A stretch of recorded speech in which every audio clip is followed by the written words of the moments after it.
Почитувани гледачи, добар ден. Медицинско катче на Слободен печат. Имаат ли потреба децата од физикална терапија? На кои деца им е потребна физикална терапија? Дали само предвреме родените деца се подлегнуваат на третмани? Утрово на оваа тема зборуваме со магистер Дијана Мариновска, детски физиотерапевт. Господја Мариновска, добро утро, ви благодарам што ја прифативте поканата од Слободен печат. Добро утро, добро ве најдов. Најавив дел за она што е денешна тема на медицинско катче, тоа е физикалната терапија кај деца. Според она што го прочитав, околу 20% од предвреме родените деца се нормално се развиваат, меѓутоа останатите 80% имаат потреба од физикална терапија. Вие сте детски физиотерапевт. Ајде најпрво околу вашата професија, како се станува детски физиотерапевт и што е специфично и различно од оние кои што се занимаваат со физиотерапија кај возрастни? Не може секој физиотерапевт да работи со бебиња. Так. Првенствено во однос на тоа како физиотерапевтот е едуциран, односно за да еден физиотерапевт може да работи со бебиња, треба да има дополнителни дообуки надвор од образованието. И потоа времето кое што е многу битно кај бебето, односно она што можеме да го постигнеме во првата година и пластичноста на мозокот што ја искористуваме во првата година ни даваат најбрзи резултати и најдобри резултати за подобрување на сликата кај бебето. Она што го имам како податок дека кај предвреме родените бебиња практично уште во 26-та недела доколку се родат имаат потреба веднаш од физикална терапија. Голем дел од децата се родени со сплескана глава, меѓутоа кај други потоа во втора година се развива и церебрална парализа. Кога почнува практично вашата работа? Дали бебе од еден ден има потреба од физикална терапија или се чека да се постигне одредена возраст, па потоа да почне со третмани? Бебињата што се порано родени доаѓаат на свет со недоразвиени бели дробови, недоразвиено мозоче. Па тие работи ги прават најголемите компликации, односно бебињата не можат да земат воздух на самиот пораѓај или имаат крварење на мозочето кој потоа прават компликации во развојот. Односно тие бебиња се веќе ризични потоа за да развијат церебрална парализа. Голем дел, кажавте дека од бебињата имаат некакви промени, како што се промени во мускулите, односно многу згрчено бебе или многу опуштено бебе. Бебе што ќе користи само едната страна, едната рака или едната нога. Сплескано главче или користење, тоа оди во прилог на користење на едната страна од телото многу често, односно ако бебето ја држи главата повеќе на едната страна, очекуваме дека и многу често иде заедно со користење на едната страна, едната рака и едната нога. Компликации како церебрална парализа се диагностицираат дури по втората година, но можеме да видиме знаци за тоа многу порано. И затоа се почнува многу рано со физикалната терапија, односно кај бебиња кои што имаат вакви компликации како асфиксија, крварење во мозочето, многу порано породување, нели таква незрелост на мозочето и на белите дробиви, почнуваме уште на првиот, вториот, третиот ден, зависи кога ќе се стабилизира во инкубатор и значи уште во инкубатор. Така. Може ли пластично да им објасниме на гледачите како изгледаат тие вежби кои што ги правите кај малите бебиња, бидејќи сепак станува збор за новороденче кое што е помало од 2 килограми? Секогаш почнуваме со насоки за родителот што треба и како треба да се однесува со бебето дома. Односно родителот да биде физиотерапевтот нели дома, затоа што има највеќе време, не може да го фати бебето кога е одморено, најадено, па и бебињата многу време спијат, значи во тој мал прозорец кога ќе биде активно да го искористиме правилно. Односно се поставува на меша, да се масира, да се стимулира во првите 3 месеци со звук, со бои. Тоа е главната стимулација и за развојот на бебето во првите 3 месеци. А потоа продолжуваме низ игра. Сите бебиња плачат, но тие плачат затоа што имаат отпор кон нешто ново, затоа што се плашат од некој непознат, затоа што им е тешка вежбата, можеби малку, но тоа се нормални реакции и продолжуваме преку игра. Бебињата брзо се заигруваат, потоа им станува интересно и кога ќе видат дека можат, веќе нели има една многу пријатна атмосфера низ игра. Тоа значи дека после третиот месец бебињата доаѓаат, претпоставувам, кај вас во болница и дека тука се прават понатаму вежбите. И порано од третиот месец се доаѓа, значи кај бебиња што се ризични, порано родени, асфиксии, крварење во мозочето, бебе кој што не ја користи едната рака, многу опуштено, многу згрчено, преценуваме дали е во ризик, дали треба дома да се работи, ама и кај што имаме голем ризик кај спастична церебрална парализа, тоа што многу порано покажува знаци и почнуваме да работиме и тогаш и не само преку игра, туку користиме и методи кои што се малце по агресивни, да кажам, на некој начин, за да можеме да постигнеме поголеми резултати. Имате долгогодишно искуство, имате ли некоја приказна која што ви можеле нели да ја издвоите како успешна на крај? Сте мислеле дека бебето нели ќе има некаков заостанат развој, меѓутоа со помош на вашите техники и технологии успеало детето да постигне напредок? Верувате, секојдневно сме сведоци на такви приказни. Постојано се изненадувам и од тоа што го прави физикалната за бебињата и од тоа колку некои родители можат да бидат посветени за едно дете. Можеби најголемиот предизвик ние да ги убедиме родителите колку треба да работат дома, колку да се посветат во овој период каде што нели уште од 6 месеци се даваат телефони на бебињата или се имаме еден тренд на пречувување на бебињата, односно презаштитување на бебињата. Практично во стаклено звоно. Во стаклено звоно, премногу во раце, каде што не се дозволува да се пипне ништо, а бебињата така истражуваат, така се развиваат, нели, така се развива мозочето преку движење, преку пипање, преку ставање во уста. Па многу често гледам родители кои што велат не рацете во уста, а тоа бебето така се стимулира, така осознава, така ги осознава рацете, така се стимулира за зборување. Играчките така ги спознава кога ги стави во уста, така да секојдневно си покажувам и на себе и на родителите како може физикалната или малце стимулација и внимание кон тоа како се однесуваме, што правиме со детето, да смени и од приказна кај што сме очекувале дека детето ќе заврши со некаква диагноза, да излезе на скорост дете без проблеми, без никакви проблеми, само нели со малку коригирање на однесувањето. Така. Ваши пациенти се мали бебиња, или рековте малтене од 1-2 дена што туку родени. Кога завршува процесот на физикална терапија кај едно дете? Кај некои случаи само коригирање на родителите се решаваат голем дел од проблемите. Кај некои деца доаѓаат повеќе месеци, на некои деца остануваат и година дена, но најкомплицираниот случај ќе заврши тогаш кога детето ќе прооди и ќе протрча како што треба. Односно без да се сопнува, без да е трапаво и да биде чудно додека оди или трча. Спомнавте дека нашите деца се хранат и живеат со телефони. Ајде малку да го прокоментираме ова, бидејќи сите сме сведоци дека децата механички јадат, а знаеме дека движењето е една од основните потреби, како за физички, така и за ментален развој. Една препорака до родителите овде, да се тргнат ли телефоните од развојот на децата и каде му е местото практично, каде е местото на технологијата? И телефоните да се тргнат од развојот, но и да се дозволи на детето да истражува, да се движи, значи не да лази на едно просторче кај што го ограничиле во домот, или не да се шета надвор само во количка, да се пушти да искуси тревата, песокот, земјата, да камчиња, да се игра со камчиња, да трча по камчиња, да оди, затоа што веќе станува на збори за деца кои што не знаат да одат, односно деца што се сопнуваат на нерамен терен или се научени само да одат каде што идеално мазно.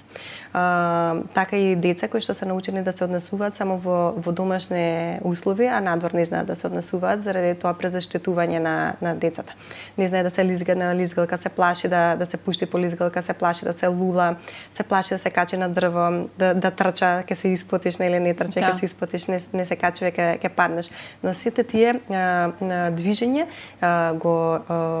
ги јачаат нервните патишта во мозокот и самодовербата на детето.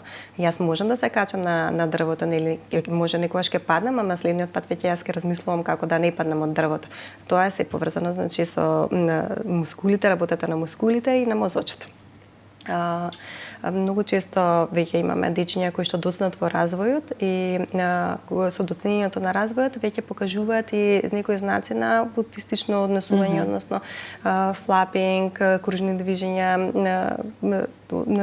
повеќе се игра само со себе. Тоа се случува многу често кај деца што се оставени да лежат цело време на грбче. Играчките се далеко, не може да се сврти, не може да лази по нив, а тоа многу лесно можеме да го решиме со мала стимулација. Го ставаме на меша, можеби од почетокот ке плаша, но го занимаваме, му покажуваме дека таа позиција е интересна и што све може да направи детето таму. Така почнува развојот, почнува да се лази детето, да се испрва за одење и ги завршуваме тогаш тие движења кои што ни асоцираат на некакво аутистично однесување. Така да стимулација на движењето препорачувам кај родителите, стимулација на самодовербата на децата, да бидат децата храбри, да се движат, нели да размислуваат како да одат по нерамен терен, да размислуваат како да не паднат, да играат брканица со децата, за да размислуваат како да не ме фатат, како да фатам побрзо. Тие цик-цак движења многу убаво го развиваат, го зацврстуваат целото тело, секоја мускулатура која што ако едно дете седи во дома цело време лежи на грбче или не седи со телефонот пред него, нема како да ги развие. Може ли да направиме, при крај сме со интервјуто, некаков календар, кога, пример, за родителите препорака, кога треба детето да почне само да седи, кога треба да јаде, бидејќи има различни верувања, што треба да му се даде, кога треба за прв пат да се однесе нели во природа, да се пушти. Еден календар, да кажеме, на 6 месеци треба да се прави ова, после тоа... Така, значи, иако родителите мислат дека е многу рано, уште во вториот месец бебињата треба да имаат позиција на меша, односно да знаат што да прават кога ќе ги ставите на меша, не да лежат доле, туку да се потпрат на подлактица, да свртат главата лево десно, да се заинтересираат, иако тие уште гледаат многу блиску, ама да се заинтересираат и да можат да дигнат главата за да погледнат околу. Третиот месец веќе очекуваме децата да се грабат за играчки, дури кога се на грбче да се грабат и убаво да фатат играчка. Петиот месец веќе да се подигнат со дланките, да се потпрат од меша и да се подигнат, да се припремаат за подигање, за лазење. Веќе околу 6-тиот месец, за вртењето да кажем, околу 4,5 до 6 месеци почнува да се вртат децата. За лазењето, значи од 6 до 8 месец, па и до 10 може да се појави лазењето, затоа што не сите деца лазат. Од 8 до 10 месец да седне и околу 12 месец веќе проодуваат 50% од децата, ама и може и малце покасно до кај 16 до 18 месец. Тоа веќе е некоја горна граница и не сакаме децата да продат тогаш, но се толерира ако се е друго нормално, се толерира тогаш. Но ако едно дете е доволно стимулирано, ќе проди и побрзо. Овие граници ги запазуваме затоа што секое доцнење кажува дека има некаков проблем. Не може дете да не ги направи тие работи во границите, а да нема ништо причина. Односно, ако едно дете не седна до 10 месец, ако не почне да се врти до 6 месец, веќе очекуваме и дека има и застанување во менталниот развој. Добро, се случува ли родителите да дојдат, да нели им укажувате на тоа дека детето има некаков проблем, да го негираат, бидејќи има многу такви случаи да не ги гледаат сопствените деца со вистински очи, што правите во такви случаи? Многу често, јас веќе споменав дека многу често голем предизвик е родителите да се убедат кога да дојдат на физикална терапија.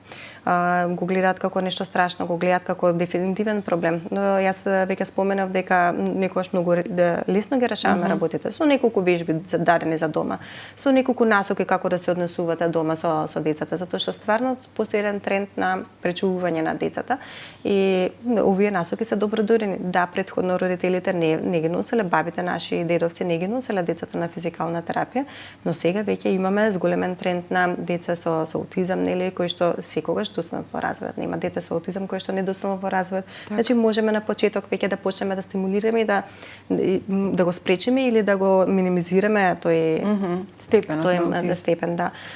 Или деца со церебрална парализа кои што ги гледам некогаш на 2 години веќе поставена дијагноза, но тоа дете јас мислам дека многу лесно ќе можело да биде многу подобра сликата доколку се започнало на време со физикална терапија и со правилна физикална терапија. Затоа не секој физиотерапевт може да прави физикална терапија, треба доста до обуки, доста работа, доста искуство за да може да се препознае кога и што да се употреби. Јас веќе имам сертификати во странските држави, од странските држави каде што веќе сум обучена за да можам во најтешките случаи да делувам и мораме да го искористиме на периодот во првата година кога мозокот е најпластичен и кога најмногу можеме да постигнеме. Го пропуштиме ли тоа, се многу потешко оди. Така. Значи, еве порака до родителите од ова интервју да ги пуштат децата да играат и да бидат она што се, меѓутоа од вас, нели, како стручно лице. Препорака до родителите, што треба така? Сега скоро прочитав во Јапонија за шумско бањење, односно терапија во шума, која што веќе и се наплаќа доста добро таму, нели?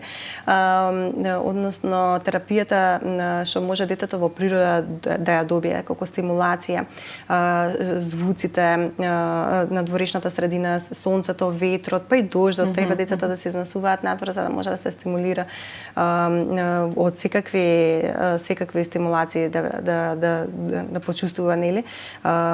Тоа е докажана терапија, upodno го имаме тука. Децата може што како бебиња на грбче да се качат и да го носиме на грб и да се качуваат, да го искушуваат тоа искуство да го доживеат. И во парк не да се држи тука да стои на едно место, да се пушти да игра слободно низ тревата, па да лази низ тревата, да се качува кај дрвата, кај клупите, сегде да истражува детето. Структурираната игра не помага многу за развојот на мозокот. Слободната игра кај што ќе може детето креативно да размислува што можам јас да направам со тревата. Ако се сеќавате, ние правевме манџички. Манџички правевме правевме венчиња во коса. Тоа многу убаво ја развива фината моторика.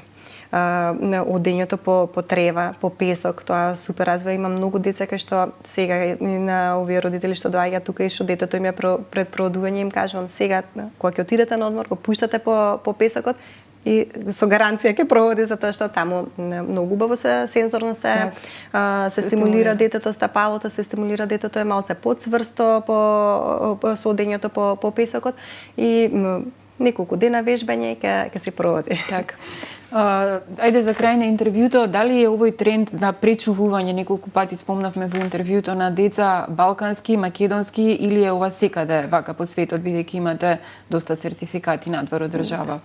Да, насекаде во светот се зборува за пречувување на децата, за облекување на децата или уредување на собите, па и играчките во беж боја, која што не е доволно стимулативна, нели?